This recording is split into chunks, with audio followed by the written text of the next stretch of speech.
and totally betraying the least principles of a civil society is that it is not appealable. They call Dr. Naik a warmonger. Well, history knows who is the warmonger. It is they plan to ban me, and I have faith in my Creator Allah Subhanahu wa Ta'ala, who will see to it that the more they try to suppress my voice, inshallah, more louder it will be. And yet if you insist that no, our orders are divine orders, they cannot be looked into by any other human being or any other organization or authority, I'm afraid this is terrorism, an act of terrorism. Are we going to become victims of these people who decide at the drop of the hat whom they're going to call terrorists and whom they're not going to call terrorists?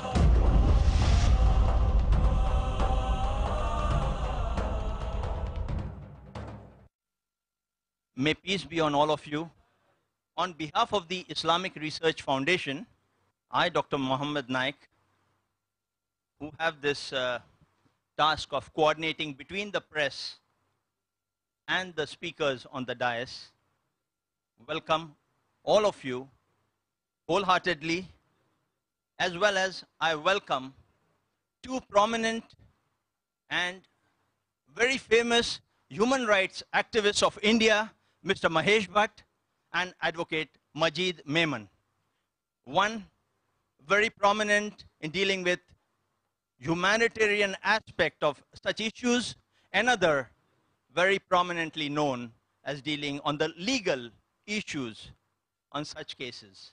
First and foremost, let me clarify. We have got together here today specifically to get a clear picture on the serious allegations put forward by the United Kingdom government, specifically its Home Department, on Dr. Zakir Naik, and putting a ban or an exclusion order on him. And this is our opportunity to have Dr. Zakir Naik's clarification and relevant response to this exclusion order. As I'm told that we have limited time available with us today, it would be fit that we don't convert this into a question and answer session on other general matters in which Dr. Zakir and our other speakers might be well versed with. Let us restrict ourselves to issues of terrorism and violence specifically, and if time permits, we'll allow you an open session after that. The British Home Office issued this order on 16 June 2010, just 1 or 2 days before Dr. Zakir was to arrive in the United Kingdom. Just 1 or 2 days before Dr. Zakir was to arrive in the United Kingdom. And that too for a series of peace talks in some of the leading venues and cities of United Kingdom. Dr. Zakir has been regularly visiting the United Kingdom for the last 15 years for public talks and never has been misunderstood or mistreated ever in such a manner by the UK government. All his talks have been peaceful and there has never been an incident of violence ever in any of these talks. To give you an exact idea of what is the order and a response to it, we will have Dr. Zakir Naik. Before that, may I quickly read out at fast pace, because I think our volunteers here have already distributed the press release for your ready reference. Dr. Zakir Naik's banned by UK government. Dr. Zakir Naik filed legal case in British High Court to approach Ministry of External Affairs for support. This is the main theme of today's discussion. Mumbai, June 2, 2010. Dr. Zakir Naik, eminent Islamic scholar and international personality, has initiated legal proceedings against the UK government's exclusion order, banning him from entering Britain. Dr. Naik is also approaching the Minister of External Affairs, Mr. S.M. Krishna, for the ministry's support in revoking the order. Notably, the exclusion order by the British Home Office, UK Border Agency, was issued just 2 days before Dr. Zakir Naik's visit to UK on last Friday, June 18. It was to be a peace-speaking tour between June 25 to 27 to audiences at 3 places: the Sheffield Arena, Sheffield, London's Wembley Arena, and the LG Arena in Birmingham, NEC. Post the exclusion order by the British Home Office, Dr. Naik's 5 years UK visa issued in 2008 and valid till 2013 was cancelled and notice issued banning him from entering the UK. Dr. Naik has initiated legal recourse in the High Court of London with a view to appeal against the exclusion order, terming the reasons of ban as untrue and misrepresentation of the truth. He is also approaching the Indian Ministry of External Affairs, the Prime Minister's office, and the British Embassy for revoking the ban. Says Dr. Naik, I have spoken out on numerous occasions against all and any facts of terrorism and have unequivocally condemned acts of violence, including 9/11, 7/7, and 7/11 serial train bombings in Mumbai incidents. I have said on several occasions that these are cowardly acts and completely unjustifiable by any standards. But I believe that the UK government has acted on recent press reports in the UK, which has portrayed me as a preacher of hate and a terror backer. That is not just a warped view, but totally unjustified impression of my work. It appears these sensational headlines have been based on some of my quotes that have been either used out of relevant context or are completely wrong. It is clear from many of my talks that in Islam, terrorism and killing of innocents. What is more surprising is that the UK government, which has so many resources to its disposal, has acted on falsehoods of the media and without cross-checking the facts. Even a basic investigation into my speeches would have revealed the truth that I stand for peace and harmony and am strictly against terrorism of any kind, added Dr. Naik. Apparently, the ban is the latest in the series of UK government's naming and shaming policy, introduced a couple of years ago, a law that some sections of the UK media have termed as impediment to free speech. The fact remains that Dr. Zakir Naik has visited the UK on several occasions in the past 15 years, and his speaking tours have passed by without any incidents. The law is also being seen as an intrusion on the freedom of speech. This law, called the government's naming and shaming policy law. The UK has sufficient number of laws to deal with incidents of hatred and violence, but the introduction of a law that preemptively bans people from entering the UK is being seen as yet another government PR gimmick to show that it is getting tough on extremism. Mumbai-based Dr. Naik has in recent years built up a huge international following of over 100 million plus viewers on Peace TV as well as on other satellite TV channels. Dr. Zakir Naik is revered for his enlightening and convincing talks on promoting similarities between major religions across the world. He uses peace as a common platform to converge values and commonalities between religious scriptures, including the Bible, Vedas, Torah, and Quran. He was listed among the 100 most powerful Indians in 2009 and 2010 in a research survey by a popular Indian media house. Dr. Zakir Naik has been peacefully visiting and delivering talks in the United Kingdom for the past 15 years. For further information on these technicalities, you can contact the Islamic Research Foundation and Mr. Maqbool Baravelkar for any further details. Without coming any further in between you and the speakers on stage, I leave the floor open to Dr. Zakir Naik to make his comments. You are welcome, as soon as the comment is over, to put forward your questions. Dr. Zakir Naik. Alhamdulillah. Wassalatu wassalam ala rasulillah wa ala alihi wa sahbihi ajmain. Amma ba'd. A'udhu billahi minash shaitanir rajim. Bismillahir rahmanir rahim. Wa qul ja'al haqq wa zaqal batil. Innal batila kana zahuqa. Rabbi shrah li sadri wa yassir li amri wa hlul 'uqdatam min lisani yafqahu qawli. The Honorable Human Rights Activist, Advocate Majid Memon, Mr. Mahesh Bhatt, the press, the media, the respected elders, and my brothers and sisters. I welcome all of you with the Islamic greetings. Assalamu alaikum wa rahmatullahi wa barakatuh. May peace, mercy, and blessings of Allah subhanahu wa ta'ala, of Almighty God, be on all of you. As you may be aware, that I was supposed to go for a series of lectures to UK, which is supposed to be held in the 3 most prestigious arenas on the 25th, 26th, and 27th of June in London and LG Arena, NEC Birmingham. Since there was a lot of publicity being done in UK, just a couple of weeks or a month before the event took place, on the 30th of May, there was a newspaper in UK by the name of Sunday Times, which published an article saying, "The preacher of hate let into Britain," talking about me. And in that article, they gave several references of my speeches, which were misquotes, or they were quoted out of context. And they projected me as a person, saying that I'm a person who says that every Muslim should be a terrorist, and other allegations, which in our press release on the 11th of June, we did clarify that all these allegations, these assumptions, they're quoted out of context, or they're misquotes. This led to a pressure on the newly elected government in UK, that is the Conservative Party. When it was earlier in the opposition, was very vehemently against, we should not allow speakers who speak wrong things. So there was a pressure on this government that they should exclude me from coming to UK. And we made a presentation to the Home Office clarifying and giving the context and saying in no way do I promote terrorism in any way, and I have condemned all acts of terrorism and killing of any innocent human being in the world, irrespective whether it be 9/11 in New York, whether it be 7/7 in London, 7/11 in Bombay. But yet instead of all this presentation, I think this decision to exclude me, according to me, was more of a political decision rather than a legal decision. Because they were newly elected, hardly 1.5 months in power. And because of political pressure from the various groups, the government decided to take the chance, knowing very well that we will be challenging this exclusion order.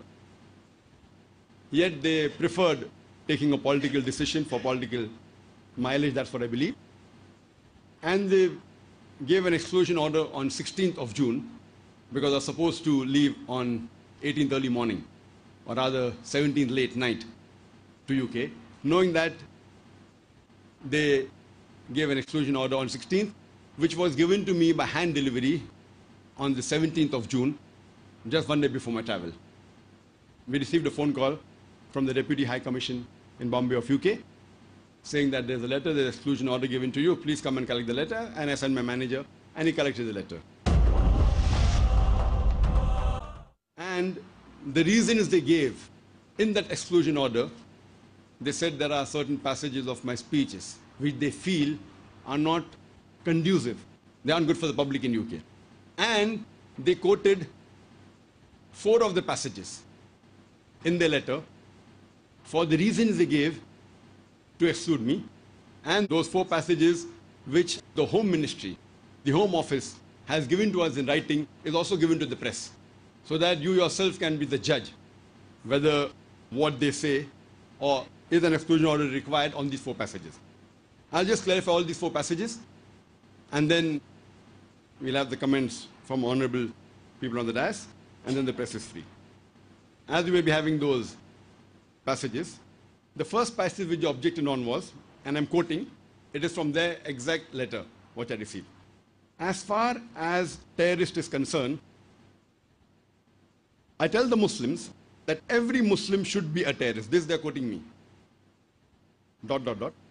What is the meaning of the word terrorist? Terrorist by definition means a person who terrorizes. When a robber sees a policeman, he's terrified. So for a robber, a policeman is a terrorist. So in this context, every Muslim should be a terrorist to the robber. Every Muslim should be a terrorist to each and every antisocial element. I'm aware that terrorist more commonly is used for a person who terrorizes an innocent person. In this context, no Muslim should ever terrorize a single innocent human being. The Muslim should selectively terrorize the antisocial elements. Many times, 2 different labels are given to the same activity of the same individual, ... Before any person gives any label to any individual for any of his actions, we have to first analyze for what reason is he doing that. Source, video Google. Though in the press in UK, only one part of my sentence was flashed in the media, Dr. Zakir Naik says that every Muslim should be a terrorist. And because of that, all these issues started. And when we presented the case to the Home Office, the people who were the organizers, and they said it's out of context. So one thing good, for me at least, that when the UK Home Office has excluded me, they gave the full passage in context. Now, any logical person who reads this does not require any clarification for what I've said. An article that came in Times of India on the 20th of August 2003 saying that Inspector Angre, amongst the 5 police officers, who has killed more than 300 criminals, his name itself evokes terror in the underworld. So in this context, I said that terrorist means a person who causes terror. So when a robber sees a policeman or a criminal sees a policeman, he's terrified. So for the robber or the criminal, the policeman is the terrorist. In this context, every Muslim, whenever a robber or a criminal or an anti-social element looks at a Muslim, he should be terrified.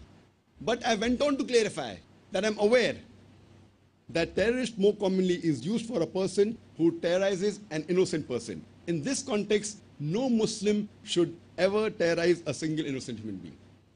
So the main crux of this full paragraph is that no Muslim should ever terrorize a single innocent human being. But they quote me out of context. So according to me, the Home Office, after knowing the context, has given the exclusion order because I said that no Muslim should ever terrorize a single innocent human being. This is the crux. So if you quote the crux without the context, the main gist without the context, it's acceptable. But if you quote the sentence out of context and project a wrong meaning of what I want to convey, I feel it is not correct. So this was as far as the clarification. There is a video clipping, and this paragraph I have said in umpteen numbers of my lectures. Every Muslim should be a terrorist to the robber. Whenever a robber sees a Muslim, he should be terrified. Whenever a rapist sees a Muslim, he should be terrified. Every Muslim should be a terrorist to each and every antisocial element. I'm aware that terrorist more commonly is used for a person who terrorizes an innocent person. In this context, no Muslim should even terrorize a single innocent human being. So that was the clip from where they took the first reason, the first passage of my speech, why they've excluded me. As far as the second passage is concerned, I'm again reading from their letter. Inward commas, they've quoted me. Beware of Muslims saying Osama bin Laden is right or wrong. I reject them. ... We don't know. But if you ask my view, if given the truth, if he's fighting the enemies of Islam, I'm for him. I don't know what he's doing. I'm not in touch with him. I don't know him personally. I read the newspaper. I say that he's neither a saint, neither he's a terrorist. There's not a single statement of mine after 9/11 that has ever praised Osama bin Laden or supported any of his activities. With regards to the extract, what the Home Office has quoted, it is taken from a video on YouTube, and though it mentions their source, year 2006, I went onto the YouTube, and when I saw it, I realized it was a lecture of mine given in Singapore in 1998. It was 8 years before 2006, 3 years before the 9/11 attack. So now to attribute this statement of mine to 9/11 by the Home Office is unreasonable. And we made a presentation to the Home Office saying that this is a clip from the YouTube. It's absolutely manipulated. First of all, it's not of 2006, it is 1998. And if anyone sees, they can realize I'm much younger.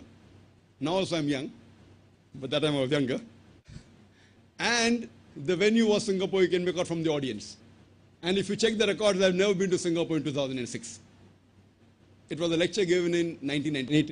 And it was a clipping of some local organization put on the YouTube. We don't have the rushes. I don't know what has been changed, what has not been changed. Whether I said it or not, I don't know. But to claim it is said in 2006 and to attribute that I'm supporting is totally wrong. Because there are many of my lectures and question and answer sessions which has unequivocally condemned the acts of 9/11, 7/7, 7/11, and killing of all innocent human beings anywhere in the world. We'll go to the third reason or third passage why they have excluded me. I'm quoting, they said, that I said, how can you ever justify killing innocent people? But in the same breath, as condemning those responsible, we must also condemn those responsible for the deaths of thousands of innocent people in Iraq, Afghanistan and Lebanon. Brackets, as reported by the Manchester Evening News, 21st August 2006, as part of a speech you gave, that is I gave, at the Expo Islamia conference in Manchester. Now, I want to know what is wrong in this passage, whether it's quoted out of context or not. That will come to it later. What is wrong in me saying that how can you ever justify is wrong in this passage, whether it's quoted out of context or not? That will come to it later. What is wrong in me saying that how can you ever justify killing innocent people? But in the same breath, as condemning those responsible, we must also condemn those responsible for the deaths of thousands of innocent people in Iraq, Afghanistan and Lebanon. Do you mean to say that I cannot condemn those people who have killed the innocent people? It is not any people. My words are thousands of innocent people killed in Iraq, Afghanistan and Lebanon. Yet I went on the net and wanted to see what this article said. And when I went on the net, I was shocked that there was in the same newspaper, that is Manchester Evening News, of 21st August 2006, before this paragraph that they quoted, there was another paragraph on top. And I read what it mentions. That same paragraph which they quoted, above that paragraph it said that, however, Dr. Zakir Naik, described by organizers as, inverted commas, the most sought after Muslim public speaker in the world, unquote, criticized the actions of the New York, London, and Bombay bombers. And then I said, how can you justify killing innocent people? But in the same breath, as condemning those responsible, we must also condemn those responsible for the deaths of thousands of innocent people in Iraq, Afghanistan, and Lebanon. So when I'm condemning the 9/11, thousands of people killed in 9/11, more than 50 people killed in 7/7 in London, and about 200 people killed in Bombay on 7/11. In the same breath, I'm also condemning thousands of innocent people killed in Afghanistan, in Iraq, in Lebanon. Does it mean that if people are killed in America and UK, people should condemn those killers? Does it mean that the life of a UK citizen and an American citizen is more important than the life of an Afghani or an Iraqi or a Lebanese? So is this human rights? So why are they objecting on me condemning those people who have killed thousands of innocent people in Iraq, Afghanistan, and Lebanon? So I leave it to the judgment of the press.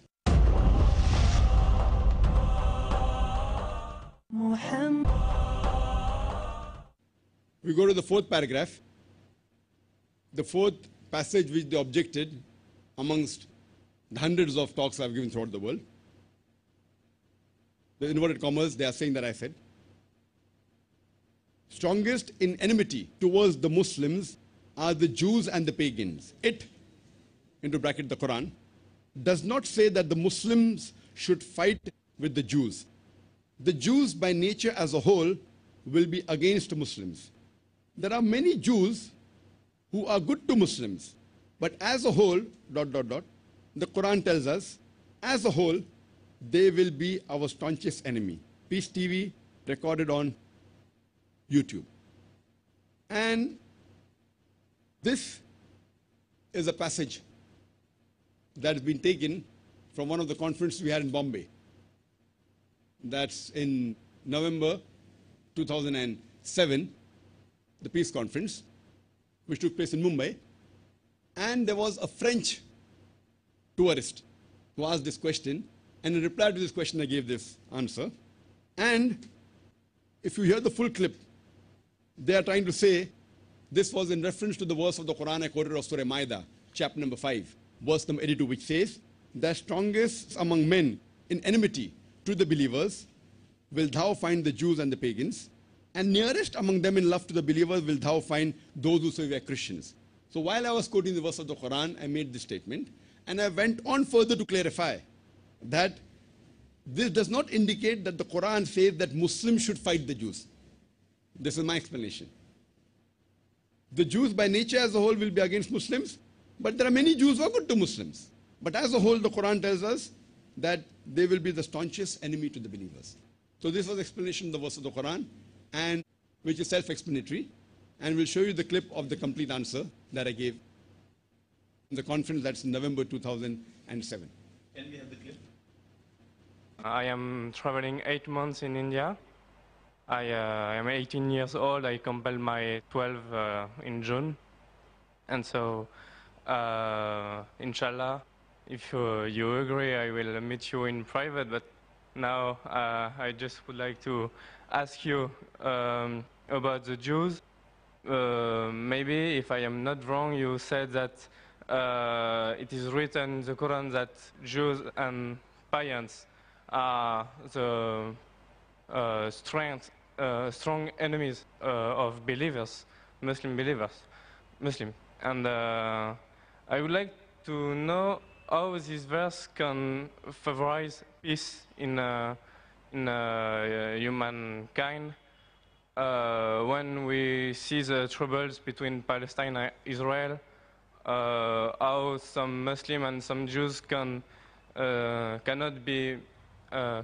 misunderstand this verse, because maybe it can provoke some misinterpretation. That's a very good question. That he said, I said in my speech, and according to the verse of the Quran of Surah Ma'idah, chapter 5, verse 82, which says that strong to the Muslims would be the Jews and the pagans, and the closest in love would be the Christians. So if they wanted to create enmity when they say that the Jews and the Muslims should fight, the Quran doesn't say Jews and the Muslims should fight. The Quran says strongest in enmity to the Muslims, to the believers, will be Jews. It does not say that Muslims should fight with the Jews. It doesn't say that. But it says that the Jews, by nature as a whole, they'll be against Muslims. And I told in my lecture, there are many Jews who accepted Islam. There are many Jews who are good to Muslims. But as a whole, if you take Jews as a whole and the Christians as a whole, the Christians are closer than the Jews as a whole. This is a fact. For example, the Quran says that the Jews are intelligent also. So that's a fact. If they're intelligent, they're intelligent. That doesn't mean that it hides the fact. And the Quran also says that they will be as a whole a staunchest enemy. So this is one of the falsification tests. That today, if you want to prove the Quran wrong, if the Jews get together, all of them, and they decide, let's prove the Quran wrong. At least for 3-4 years, we will be better than the Christians. Let's stop the war of Palestine. You know the Palestinians? The Jews were kicked out by Hitler. Hitler incinerated 6 million Jews. He kicked them out of Germany. The Arabs, the Palestinians, they do ahlan wa sahlan.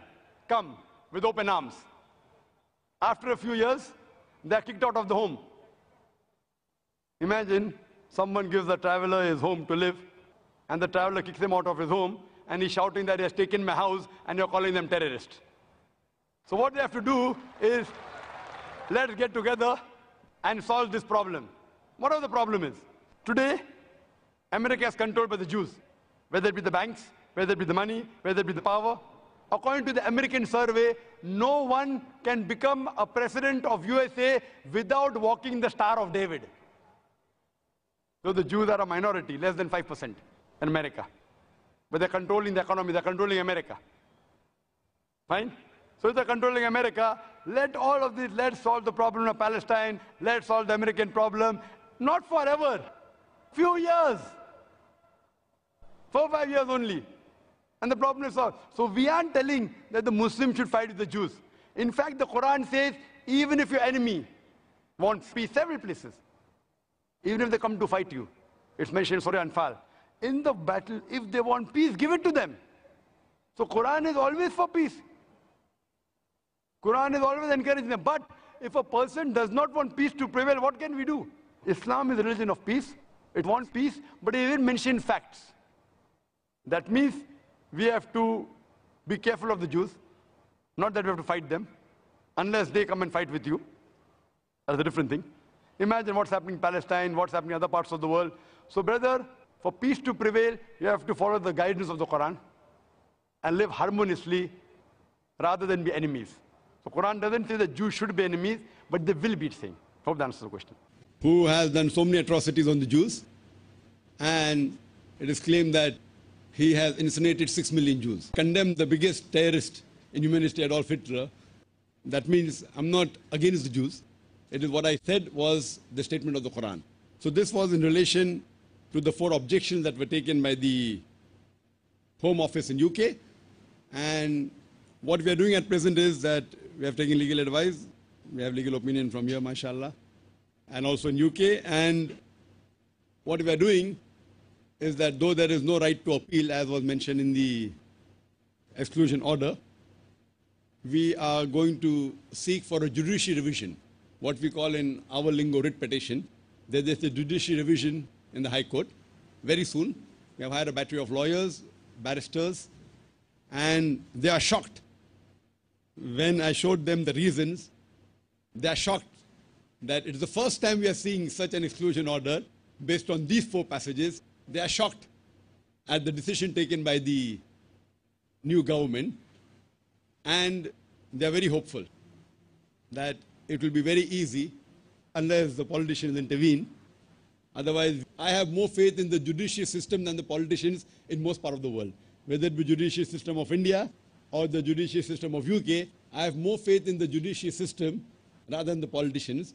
And I'm hopeful that inshallah, God willing, this exclusion order, inshallah, would be reversed.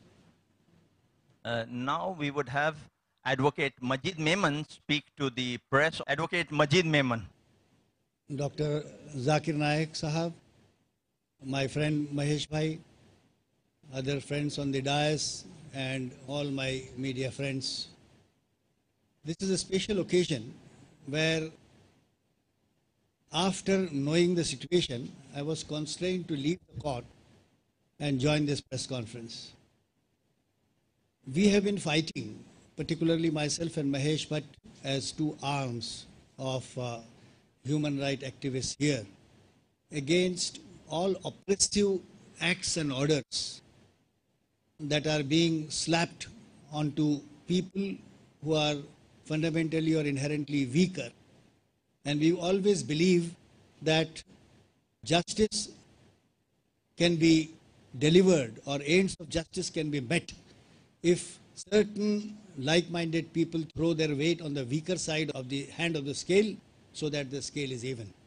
Now, Zakir Naik's this order was seen by me this morning, and I am indeed sorry that I believe firmly, even at this moment, that United Kingdom is a civil society, a secular democracy, a new government in place, and it certainly upholds human dignity, human values, and adheres to the principles of equity, fairness, fair play, reasonableness, and principles of natural justice.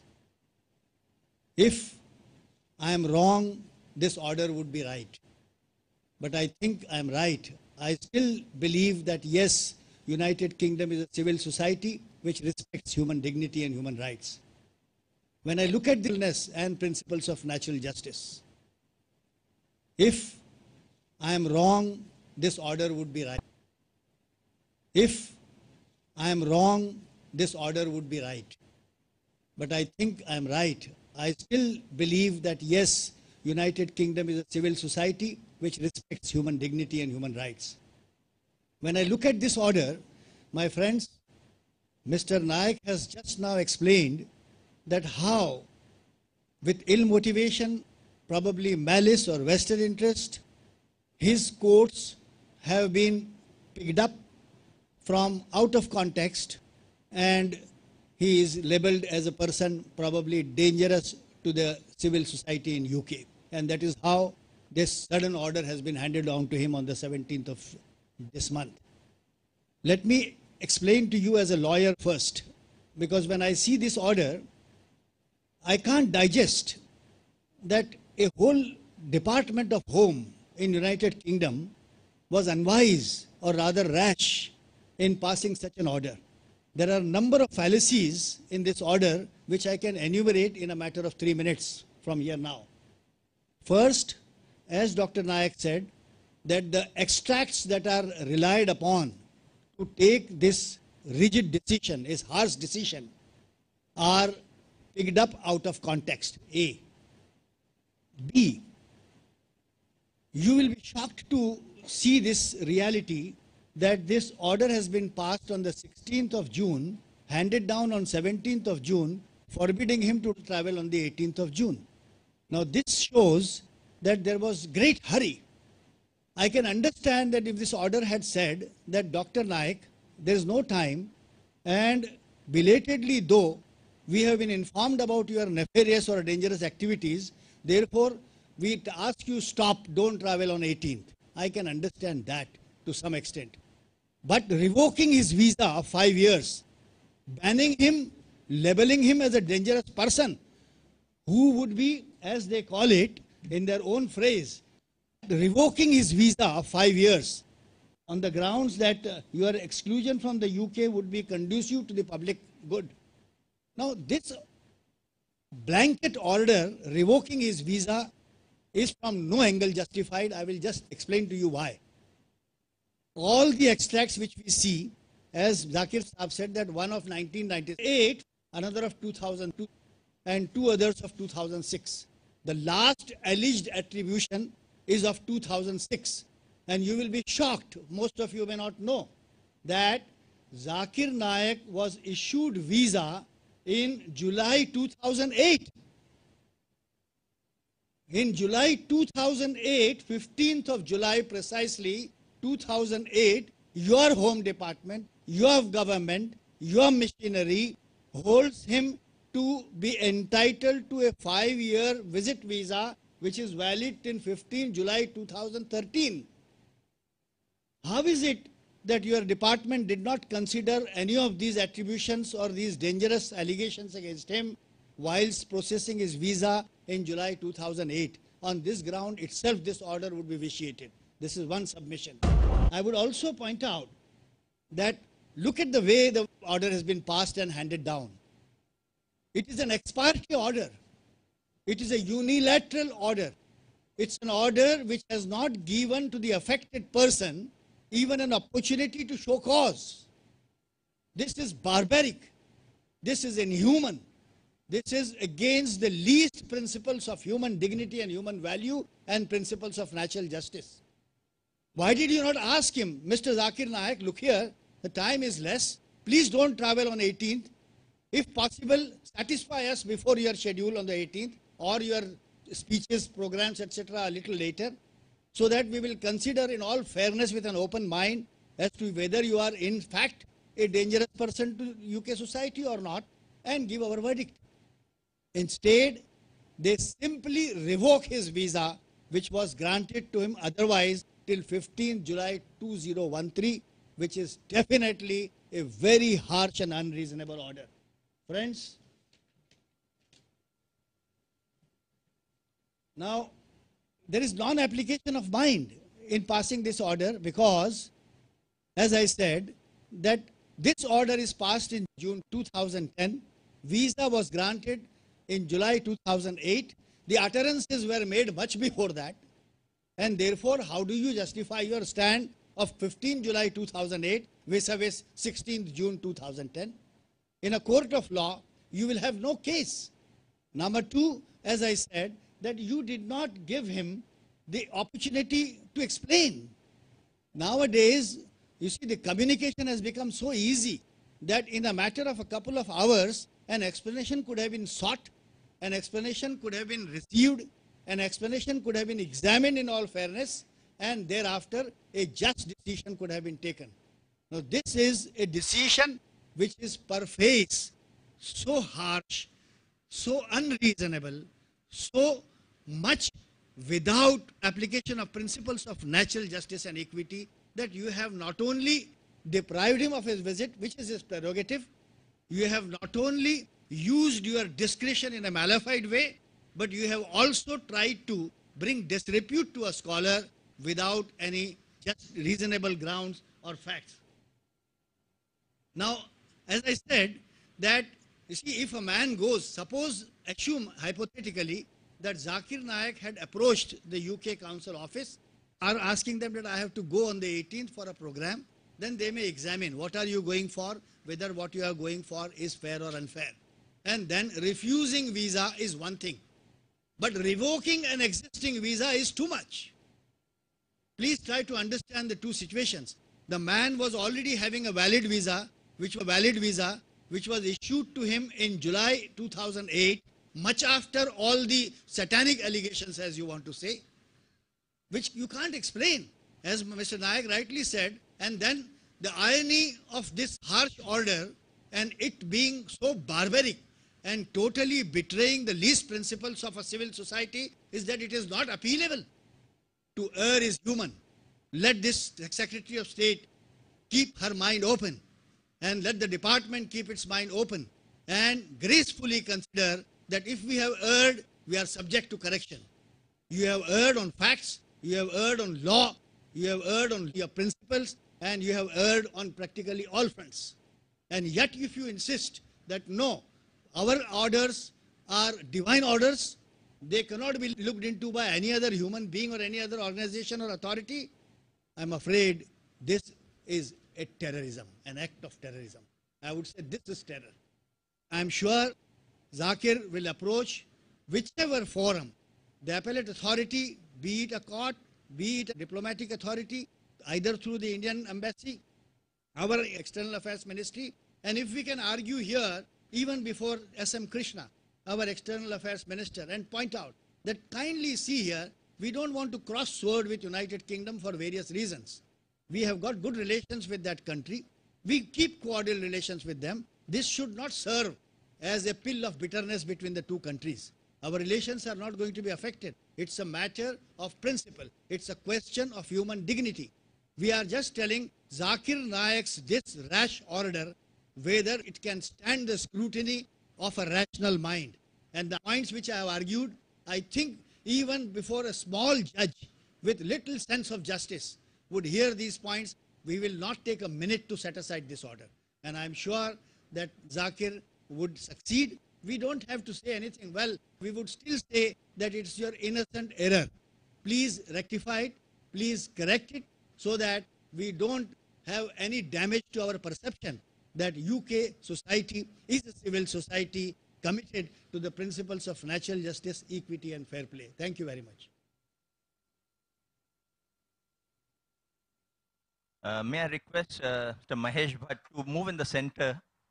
Mr. Mahesh Bhatt is a noted activist for so many years on any human rights violation and such cases. And when the whole society is on one side, he feels that someone is being unjust with him, even if that person is alone, he is standing out for justice. Mr. Mahesh Bhatt. Well, at the onset, let me salute Dr. Zakir Naik for daring to lock horns with the mighty empire, the British Empire. And I'm glad that we have an Indian who's not timid and who's not going to take these insults that they're hurling at us day in and day out lying down.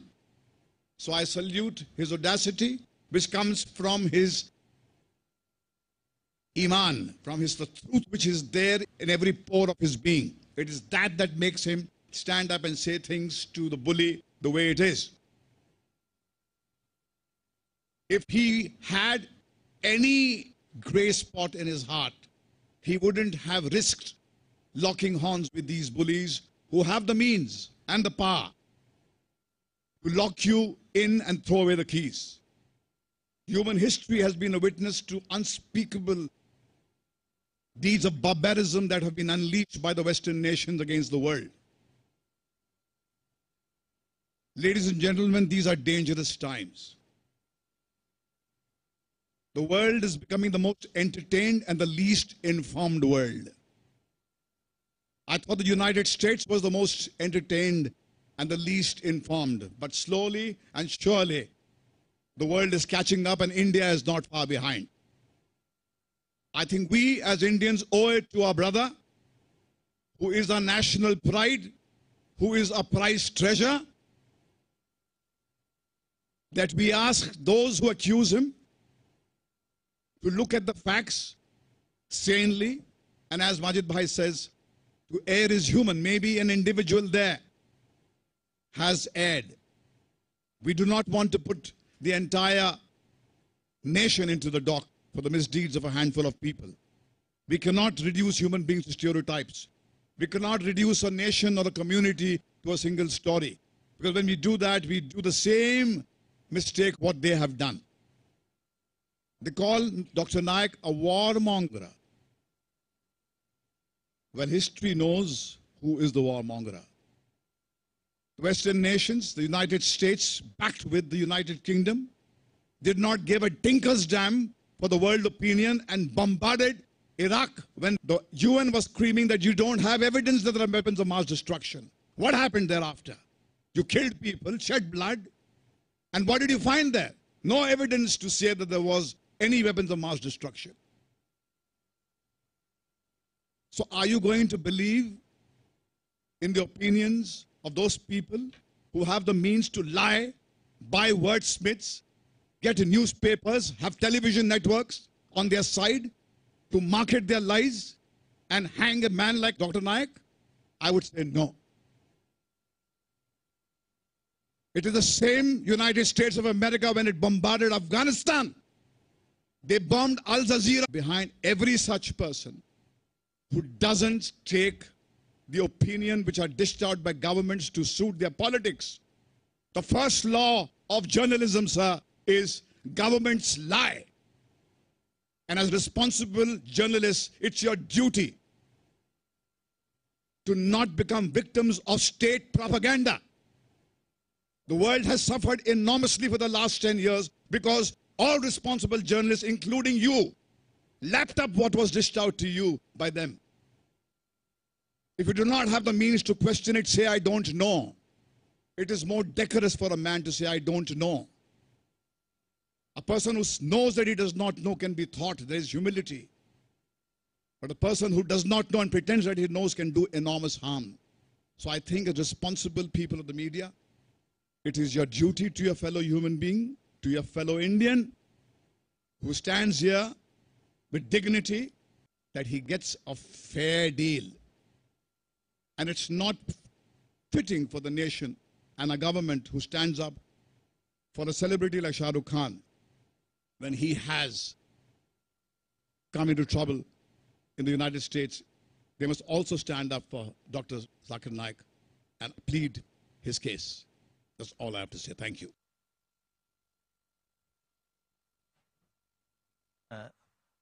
Thank you for your very comprehensive and apt comments on the legal side as well as the humanitarian side of the issue.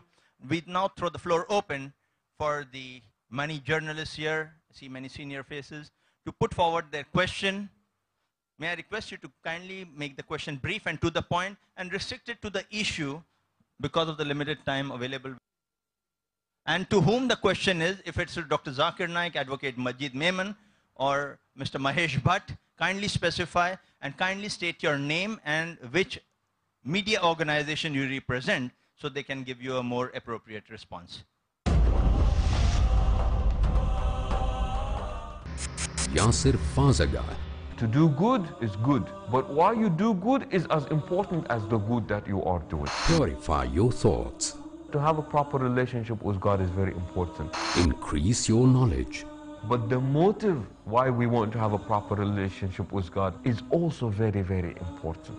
Distilled Wisdom every Sunday at 10:30 p.m. Saudi Arabia and 11:30 p.m. UAE on Peace TV.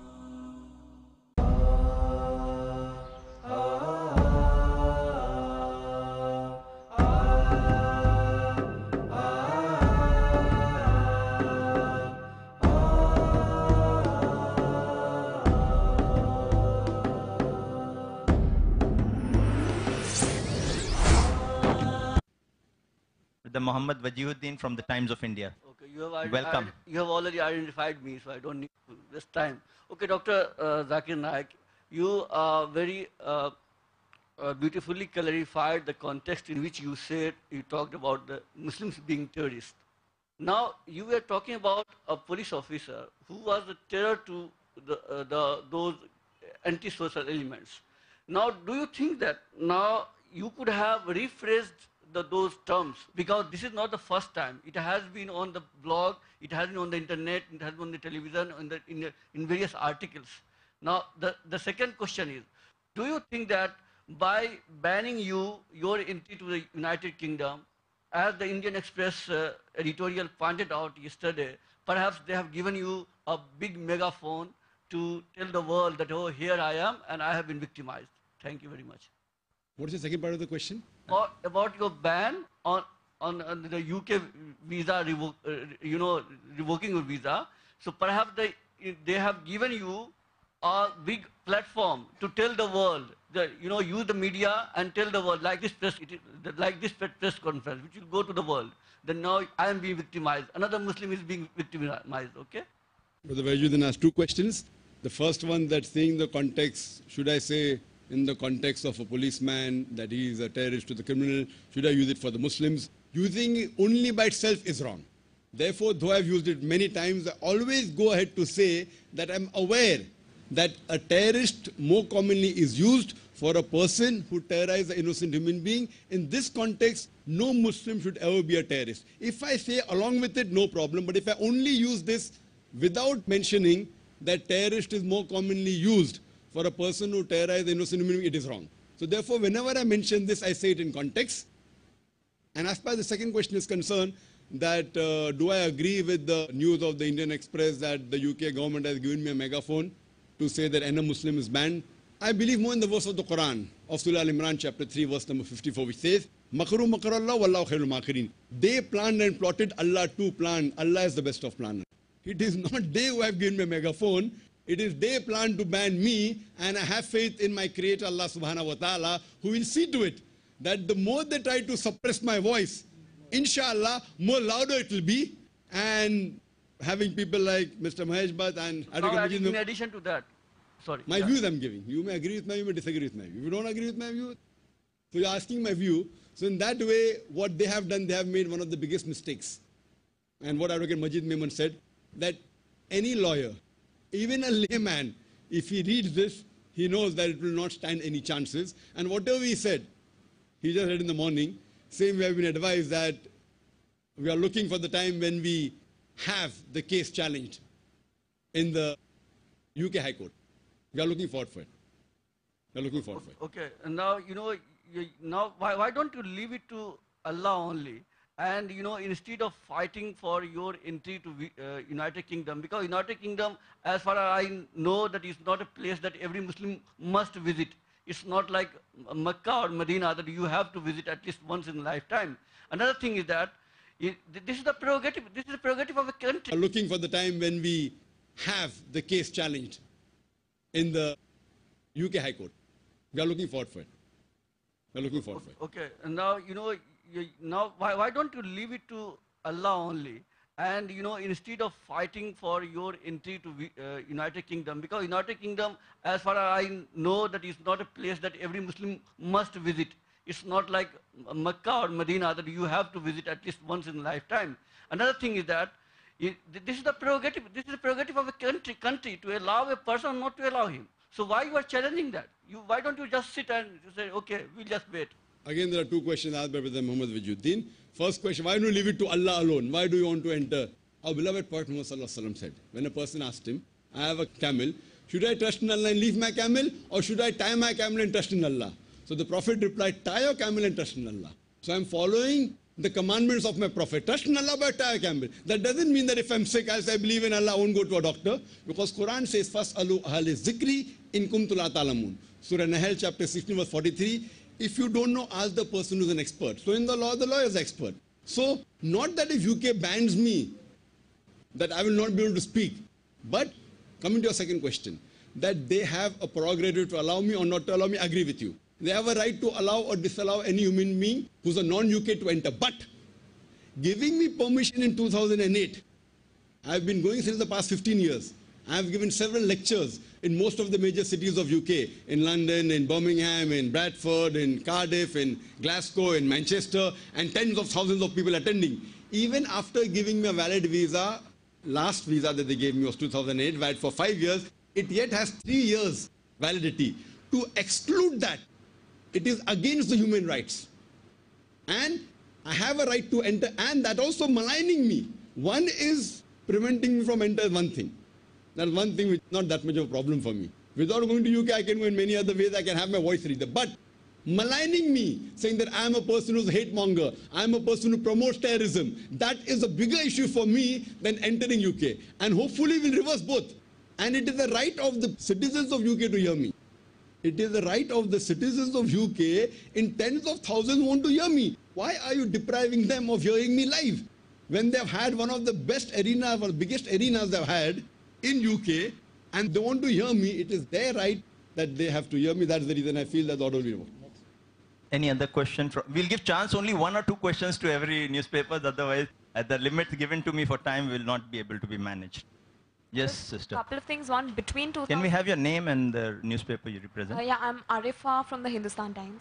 Between 2008 and till now, how many times have you visited the UK? And also, the YouTube video was attributed to 2006, but you're saying it was in 1998 before 9/11. But in 1998, you were aware and you were talking about Osama bin Laden and his activities. I mean, I don't know how many people were aware of Osama bin Laden's activities in 1998. Since I got the visa 2008, and how many times I have traveled? I have traveled twice. Once in 2008 and once in 2009. And a couple of days back, I was supposed to travel the third time. As far as the second question is concerned, was I aware about what I'm aware now? The name had just appeared. And as a general, if you hear, a Muslim should not malign anyone without, because the Quran says in Surah Hujurat, chapter 49, verse number 6, whenever you get information, check it up before passing on third person. So when a Muslim condemned me, I said, you cannot condemn anyone without proof. That's the reason I said, I don't know him. I don't know whether he's responsible. I don't say he's good or whether he's bad. But naturally, I did not know him. Now, also I don't know him. But the media has given me information, which again, whether right or wrong is to be discussed later on. But I do agree with you that it was 1998. So you cannot attribute this statement of mine to the 9/11, which took place 3 years back. All the extracts are pre-July 2008. You must note that. Yes. The next question from the sister. Yes. My name is Kavita. I'm with the Indian Express. My question is to Dr. Naik. There was a group of Muslims who went to the Deputy High Commission yesterday. They were led by the Raza Academy, and they supported the decision to exclude you. What would you say to that? Every person who is popular, who is famous, has some people against him. And the best example of beloved Prophet Muhammad, not only according to Muslims, even according to non-Muslim Michael H. Hart, Prophet Muhammad is the most influential human being in history according to Michael H. Hart. He wrote a book on 100 most influential people in the world, and number 1 he rated Prophet Muhammad. But today, the maximum books written against any human being in the world, it is Prophet Muhammad. So similarly, because of my popularity, everyone may not agree with my view. So there are people who may disagree, and they have a right to disagree. I'm not saying everyone should agree with my view. Yes, brother. Akshay Deshmani from DNA. Hi. I've been reading the British press now, so I don't know how much of this information that I'm putting through is true, but then based on that, I think it was the Times which reported this, Times London or some such paper.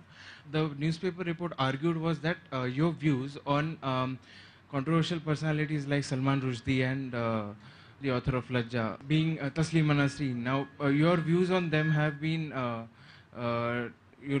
quite unpopular in the sense that you have supported the bans on them. Now, this is what the article argued. Now, if this is true, how would you respond to that? And now you're arguing for your own rights to freedom of speech. This I'm going to discuss in detail in my third lecture in UK, that's in Birmingham, Freedom of Expression and Islamic Perspective. As I gave a reply to Brother Muhammad Wajuddin when he said that UK government has a right to prevent me from coming, but they have no right to malign me. Fine? So that is freedom of expression, but not freedom of maligning anyone.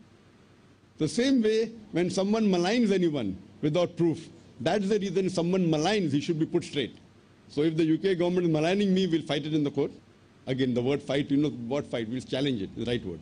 Someone says, I'm going to fight UK, so there'll be another man that Zakir wants to fight UK. I want to challenge the UK government. You have to be in choice of words. Find challenge in the court. So similarly, if someone says malign someone without proof, etc., and criticizes, the Quran And Islam says in Surah Hujurat, chapter 49, verse number 11 and 12, it is prohibited.